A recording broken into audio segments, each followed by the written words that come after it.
के मुतल्लिक़ है, तो मैंने कहा कोई आसान नुस्खा भी बता दिया जाए जिसमें कुश्ता इस्तेमाल ना होता हो और वक़्त की ज़रूरत भी है। तो आजकल पित्ते की पथरी का एक बड़ा मसला है। ये पेन इतनी शदीद होती है कि सांस लेना मुश्किल हो जाता है।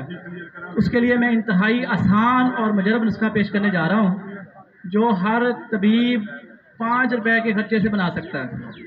और अल्हम्दुलिल्लाह अल्लाह के फजलो करम से एक ही खुराक में पित्ते की पेन रुक जाएगी। डिक्लोरान इंजेक्शन से पहले पेन रुक जाएगी इंशाअल्लाह। उसका नोट फरमा लें।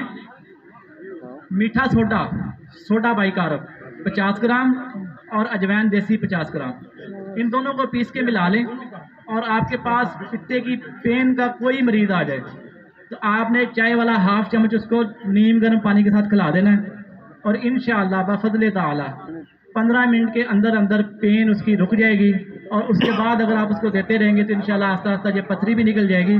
लेकिन अगर बंदा दोबारा चावल ना खाए और बड़ा गोश्त ना खाए तो इंशाल्लाह पेन भी दोबारा नहीं होगी। और पित्ते का ऑपरेशन करवाने का सिर्फ एक ही मकसद होता है, जो पेन की वजह से लोग परेशान होते हैं और उसकी वजह से बार बार उनको इमरजेंसी के लिए जाना पड़ता है।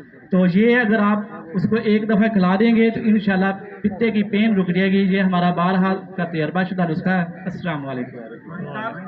मतलब मिकदार खुराक मैं बता चुका हूँ, दोबारा बता देता हूँ कि हाफ चम्मच चाय वाला नीम गर्म पानी के साथ अगर गुर्दे की पेन के लिए देना चाहते हैं तो 7 आप बोतल के साथ दे दें, गुर्दे की पेन भी रुक जाती है।